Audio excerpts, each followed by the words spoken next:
Dear ocean friends, I regret that I cannot be with you today, and thank you for giving me the opportunity to share my experience of seeing the ocean from space.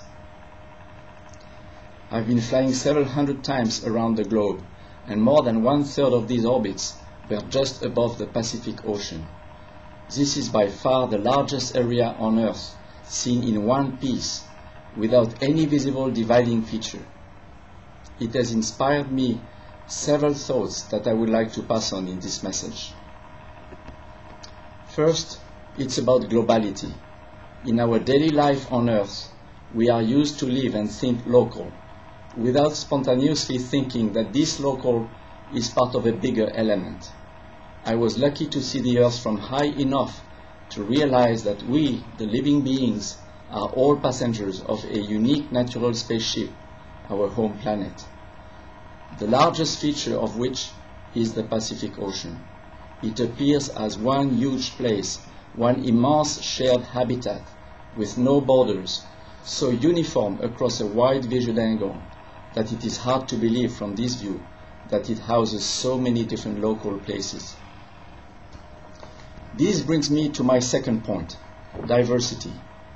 When I watched the ocean reflecting the sunlight, I could see a great variety of colors, depending on the temperature, the current direction, the salinity, the plankton blooming, etc.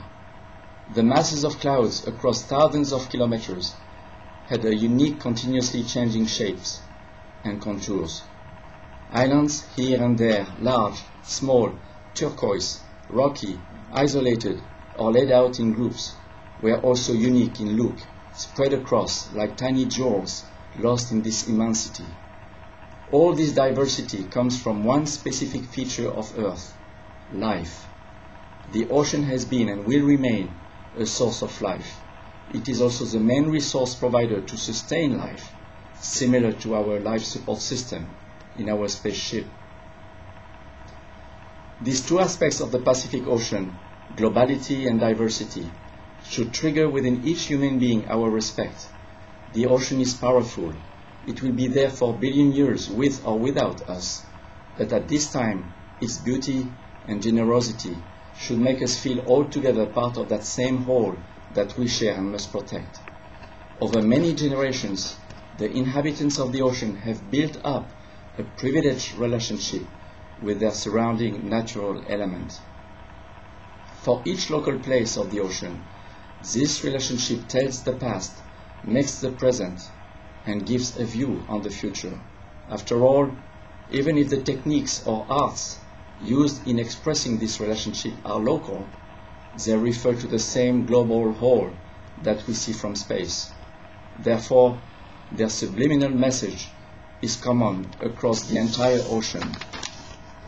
It is important for all inhabitants of the ocean to preserve these messages accumulated over centuries and accept their common belonging to one global environment.